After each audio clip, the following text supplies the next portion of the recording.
दोस्तों, स्वागत है आपका मेरे YouTube चैनल पर। आज फिर हाजिर हूँ एक नई कहानी लेकर जो मेरे एक सब्सक्राइबर ने मुझे भेजी है। अगर अब तक आपने हमारा यह चैनल सब्सक्राइब नहीं किया है तो इसे जल्द ही सब्सक्राइब कर लें। तो अब हम अपनी कहानी शुरू करते हैं कि मेरा नाम अमित है और यह घटना मेरे 7 साल पहले घटी थी। मुझे रात के वक्त ट्रेन पकड़नी थी, लेकिन मुझे स्टेशन तक जाने में 7 किलोमीटर का सफ़र तय करना था। यह सफ़र मैंने इस साइकिल से तय करना था। ट्रेन लगभग मुझे रात के 12 पकड़नी थी, तो मैं घर से लगभग 11 बजे निकला। घर से निकलने से पहले मुझे मेरे पापा नहीं, यही कहा था कि रात के वक्त सुने जा रहे हो, इसलिए मीठा खाकर मत जाना। मैंने उसे कहा कि मीठा खाकर जाने में क्या प्रॉब्लम है, तो उन्होंने कहा कि मीठा खाकर या रात को दूध पीकर बाहर जाना और परफ्यूम भी नहीं लगाना चाहिए, इससे भूत प्रेत पीछे लग जाते हैं। इसीलिए बुजुर्गों ने यह करने से मना किया है। मैं वैसे भूत प्रेतों पर यकीन नहीं करता था, इसीलिए मैंने पापा को कहा कि आप सो जाइए, मैं चला जाऊंगा कि मैं एक छोटे से गांव में रहता हूं और यहां से 10 साल से निकलकर मुझे शहर की तरफ जाना पड़ता है। वैसे मैं रात के समय कभी शहर नहीं जाता, लेकिन इस बार मुझे ट्रेन पकड़नी थी, इसीलिए मैं रात के 11 निकलने वाला था। जब पापा अपने कमरे में चले गए तो मैंने चुपके से परफ्यूम उठाया और खुद को लगा लिया। मैं सोच रहा था कि यहां से जाना है तो अच्छे से सज-धज कर जाऊंगा और परफ्यूम लगाकर जाऊंगा। मैं पुरानी बातों को नहीं मानता। ऐसे ही मैंने परफ्यूम लगाया और मैं जल्दी से बाहर निकला। मैंने इस साइकिल उठाई और मैं चढ़ने लगा। वहां से मैंने आवाज लगाई कि पापा, दरवाजा अंदर से बंद कर लो। पापा वहीं खड़े देख रहे थे। वह मेरी तरफ घूम रहे थे। शायद उनको परफ्यूम की स्मेल आ गई होगी, लेकिन मैंने तेजी से साइकिल उठाई और वहां से निकल गया। ऐसे ही मैं धीरे धीरे रास्ता नापने लगा। मेरे पास 1 घंटा था। वैसे भी साइड आधे घंटे का सफर था। वह तो मैं धीरे धीरे साइकिल चलाने लगा। गांव से निकलते ही मैं उस सुनसान में पहुंचा। रात के वक्त मैं यहां से कभी नहीं निकलता। वैसे भी यहां पर कहानियां सुनाई जाती हैं कि यहां पर खूब रहते हैं, लेकिन मैं कई बार यहां से निकल चुका था। मुझे ऐसा कभी महसूस नहीं हुआ। शायद मैं कभी यहां पर रात को नहीं आया, इसलिए। लेकिन मैं भूत प्रेत पर यकीन नहीं करता, इसीलिए मैं गाना गुनगुनाते हुए वहां से निकलने लगा। ऐसे ही मैं वहां से जा रहा था, लेकिन तभी जैसे मेरी साइकिल की चेन उतर गई। यह हर रोज का काम था। मेरी साइकिल कभी कभी मुझे खराब करती थी, तो मैं साइकिल की चेन ठीक करने लगा। जैसे ही मैंने साइकिल का स्टैंड लगाया और साइकिल की चेन में ठीक करने लगा था कि मुझे ऐसा लगा जैसे कोई मेरे पास से निकला हो। मैंने पीछे मुड़कर देखा, वहां पर कोई नहीं था। थोड़ी देर बाद जैसे मुझे कुओं की आवाज सुनाई। लुट आप, मुझे थोड़ा सा डर लग रहा था। मुझे पापा की याद आ रही थी। पापा ने कहा था कि परफ्यूम लगाकर मचाओ, वैसे भी इस इलाके पर भूत प्रेतों का साया कहाँ जाता है। तो मैंने जल्दी से साइकिल की चैन थी कि और मैं साइकिल पर बैठा और वहां से निकलने लगा। जैसे ही मैंने साइकिल चलाई और मैं वहां से निकलने लगा, मुझे ऐसा लगा जैसे कोई पीछे बोल रहा हो। मैंने पीछे मुड़कर नहीं देखा और मैं बड़ी ही तेजी से वहां से निकल गया। वहां पर पीछे से खून की आवाजें आ रही थी। वैसे मेरी साइकिल भी काफी विश्वास करती थी, तो मुझे साफ साफ सुनाई नहीं दे रहा था।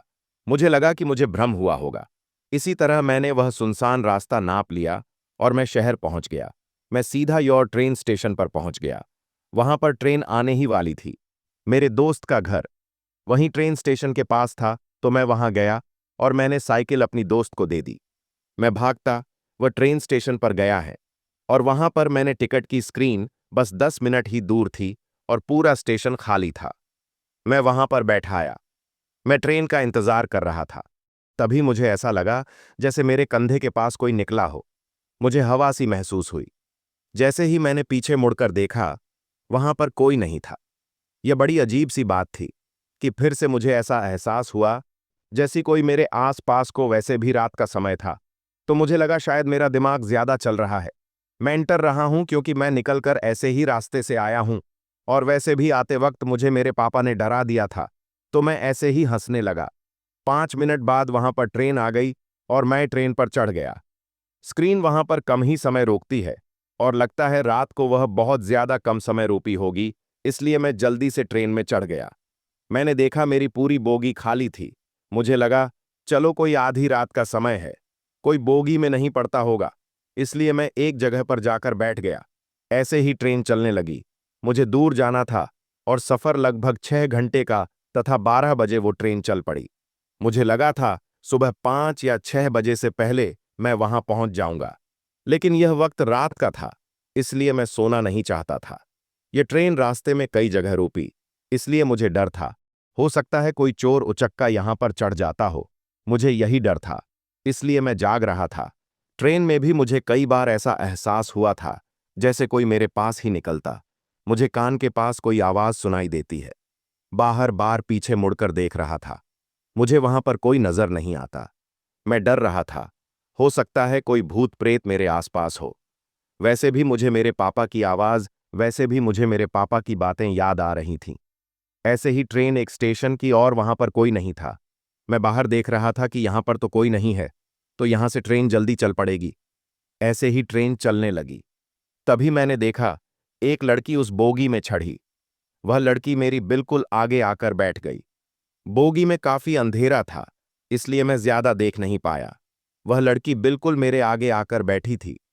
उसने बहुत ही अच्छा परफ्यूम लगाया हुआ था। उसकी चोटी बहुत ही लंबी थी। जब वह मेरे पास से गुजर रही थी, तो मेरा ध्यान सबसे पहले उसकी चोटी पर ही गया। उसकी चोटी लगभग घुटनों तक आती होगी। इसी तरह ट्रेन चली जा रही थी। तभी मैंने देखा वह लड़की अपनी सीट से उठी और मेरे पास आकर बैठ गई। वहां पर अंधेरा था। तुम्हें देख नहीं पाया कि वह लड़की कैसी है। यह कि मैं यह सोच रहा था कि वह मेरे पास आकर क्यों बैठ गई है। वह भी तो मुझसे डर रही होगी, लेकिन वह मेरे पास आकर क्यों बैठी है? कि कहीं वह कोई चोर ही तो नहीं? मेरे दिमाग में अजीब अजीब ख्याल आ रहे थे। लेकिन तभी वह प्रेम एक स्टेशन पर रुकी। वहां पर पहुंच लाइट थी, इसलिए मुझे अंदर नजर आने लगा। जब मेरी नजर उस लड़की के चेहरे पर पड़ी, तो वह लड़की बहुत ही खूबसूरत थी। मैंने जिंदगी में इतनी खूबसूरत लड़की नहीं देखी थी। एक तो वह इतनी खूबसूरत और उसके कपड़े जैसे चमकते रहे थे। उसकी इतनी लंबी छोटी उसने पकड़कर अपने घुटनों पर रखी हुई थी। मैं भी उसे देखकर हैरान था। वह बहुत ही खूबसूरत थी और मेरी तरफ देख रही थी। तो मैंने उससे पूछा कि आप कहाँ जा रहे हो? तो उसने कहा कि मैं आगे वाली स्टेशन में जाने वाली हूँ। उसके बाद मैंने उससे पूछा कि आप अकेले क्यों जा रहे हो? तो उसने कहा मुझे मेरी मम्मी के साथ जाना था, लेकिन मेरी मम्मी को चोट लग गई। ये तिमिर आ जाना बहुत ही जरूरी है, इसीलिए मैं जा रही हूं। इसी तरह हम दोनों बातें करने लगे। इसी हैं, हम बातें कर रहे थे और ट्रेन चलने लगी। जैसे ही ट्रेन चलने लगी, फिर से होगी के अंदर अंधेरा सा हो गया। मैं उससे बात नहीं कर रहा था और वह भी मेरे साथ बातें किए जा रही थी।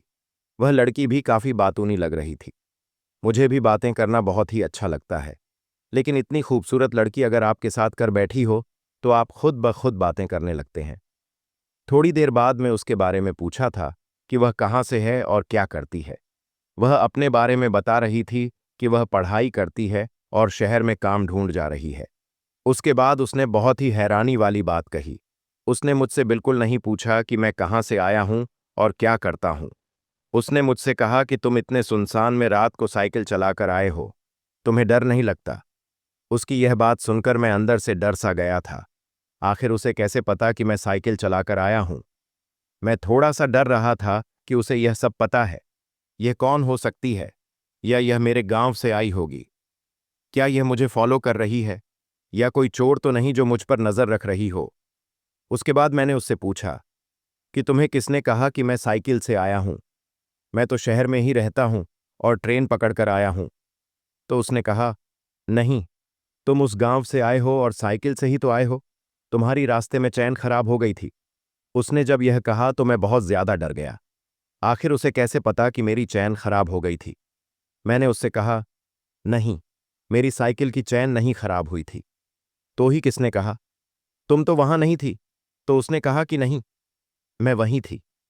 मैं तुम्हारे पास ही तो थी। तुम्हें महसूस नहीं हुआ था। उसने जैसे ही यह कहा, मैं अंदर से डर गया। मुझे लग रहा था यह कोई भूत प्रेत तो नहीं। मैं इसी तरह डर रहा था कि हमें एकदम से खड़ा हो गया। अब अगला स्टेशन आने वाला था और जैसे ही स्टेशन आया, बोगी के अंदर लाइट ही लाइट हो गई। मैंने उसे कहा, मुझे बाहर जाना है, जाने दो। तो उसने कहा, तुम है यहां थोड़ी जाना है, तुम्हें तो आगे जाना है। मैंने कहा, नहीं, मुझे उतरना है। तो वह खड़ी हो गई और उसने रास्ता दे दिया। उसने जैसे ही रास्ता दिया, मैं उसके सामने से निकल कर गया। लेकिन जैसे ही मैं उसकी सामने से निकल कर गया, मेरा ध्यान उसके पैरों की तरफ पड़ा। उसके पैर आगे की तरफ नहीं, बल्कि पीछे की तरफ। तभी मेरे दिमाग में ख्याल आया कि यह कोई इंसान नहीं हो सकती। किसी इंसान के पैर उल्टे नहीं होते। उल्टे पैर सिर्फ चुड़ैलों के होते हैं। इस ख्याल ने मुझे अंदर से डरा सा दिया कि मैं जैसे ही उसके आगे से निकला, उसने हाथ आगे कर दिया। उसने कहा, रुक जाओ, कुछ देर बातें कर लो। उसने जैसे ही यह कहा, मैंने कहा, मुझे जाने दो। इतना कहते ही वह हंसने लगी। उसकी हंसी बहुत ही अजीब थी। उसकी हंसी तो जैसे किसी टाइम जैसी थी। वह इतनी जोर से हंस रही थी कि पूरी बोगी में उसी की आवाज गूंज रही थी। मैं काफी डर रहा था, क्योंकि इस भूमि का दरवाजा पीछे वाला ही खोला था। यहां हर बोगी में दो दरवाजे होते हैं, एक आगे वाला और एक पीछे वाला। यहां पर आगे वाला दरवाजा बंद था, लेकिन पीछे वाला खुला था। मुझे उसको पास करके पीछे जाना था, लेकिन उसने तो हाथ दिया हुआ था। मैं डर रहा था कि मुझे वहां से जाना होगा। मैंने जैसे ही उसका हाथ को धक्का देने की कोशिश की, तो मुझे महसूस हुआ उसकी शक्ति इतनी ज्यादा है कि मैं उसका हाथ हिला ही नहीं पा रहा। वो बुद्ध भूली पतली सी लड़की लग रही थी, लेकिन उसकी बाजू इतनी ताकतवर थी कि मैं उसे 1 इंच भी पीछे नहीं हिला पाया। मेरे मन में तो ख्याल आ रहा था कि मुझे उसी को तो पास करके आगे निकल के जाना है। मीटर रहा था, मुझे क्या करना चाहिए। तभी मेरे मन में ख्याल आया कि मैं पीछे से भागकर जाता हूं। मैं थोड़ा पीछे हुआ और उसे धक्का दिया। उसको धक्का क्यों दिया मैंने, लेकिन वह 1 इंच भी नहीं मिली। लेकिन उसने अपना हाथ ऊपर किया हुआ था, तो मैं उसके नीचे से निकल गया। मैच ऐसे ही उसके नीचे से निकला। उसने मुझे पीछे से पकड़ लिया। उसने इतनी जोर से पकड़ा था कि मैं हिल नहीं पा रहा था। उसने मेरी टी शर्ट को पकड़ा हुआ था। मैंने पूरा जोर लगाया, लेकिन उसने टी शर्ट को नहीं छोड़ा। तो मैंने जोर लगाया और मेरी टी शर्ट पीछे से फट गई। मैं इसी तरह से वहां से बाहर निकला। वह लड़की उसी तरह वहीं के अंदर थी। मैं उस होगी के अपनी से भाग कर गया। तुम मेरी नजर उस लड़की की तरफ गई। आपको कोई खूबसूरत लड़की नहीं थी, बल्कि उसकी सफेद आंखें थीं। उसके बाल सफेद हो गए थे। उसका चेहरा जैसे लाल हो गया था। वह बेहद ही डरावने लग रही थी। लेकिन मैं वहां से भाग निकला। मैं जैसे ही वहां से भागा, तो मुझे महसूस हुआ जैसे मेरे पीछे कुछ आवाजें आ रही हैं। ये पायल की आवाज थी। मुझे लग रहा था जैसे वह डायन मेरा पीछा कर रही हो। मैं वहां से भागता जा रहा था। समय भी आधी रात का था, तो मुझे स्टेशन पर कोई नजर नहीं आ रहा था। मैं वहां से सीधा भाग रहा था। शायद वह भी मेरे पीछे भाग रही होगी। मुझे यकीन था यह डायन मुझे फॉलो कर रही होगी। मुझे लगता था कि यह मुझसे चिपक गई है। मुझे यहां से बचना बहुत मुश्किल होगा। लेकिन यह शायद भगवान की कृपा थी कि हु क्वेश्चन के बाहर ही एक मंदिर था। मैं सीधा कर उसी मंदिर के अंदर चला गया। मैच ऐसे ही मंदिर के अंदर गया। मुझे वह पायल की आवाज आनी बंद हो गई।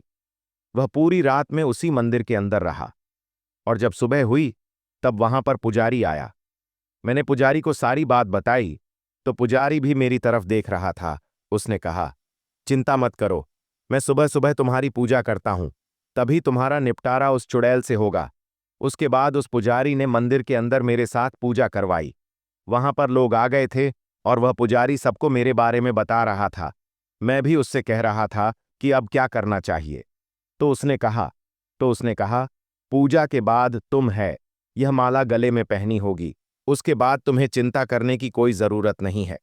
वह चुड़ैल तुम्हारा कुछ नहीं बिगाड़ सकती है। इसी तरह उसने पूजा की और किसी RS1 ही नहीं लिया। उसके बाद सौंफ है कि ट्रेन पकड़कर मैं शहर की तरफ पाया। मैं उसी संस्थान से वापस घर आया, लेकिन मुझे दोबारा काफी वह एहसास नहीं हुआ था। आज भी मेरे मन में यही कहा जाता है कि उस दिन अगर वह चुड़ैल मुझे वहां रुक लेती, तू मेरी साथ क्या होता, और अगर मैं उस मंदिर में नहीं जा पाता तो क्या होता। मैंने आज तक उस माला को गले से नहीं निकाला है, और मुझे नहीं पता आप घर में उस माला को गले से निकाल लूंगा तो क्या होगा। हेलो दोस्तों, आज की कहानी में बस इतना ही। अगर आप किसी खास टॉपिक पर वीडियो देखना चाहते हैं, तो कमेंट में ज़रूर बताएं। अगर आपके पास कोई सच्ची भूतिया घटना है, तो हमारे साथ शेयर कर सकते हैं। हम उस पर वीडियो ज़रूर बनाएंगे। तो आज की वीडियो में बस इतना ही। धन्यवाद।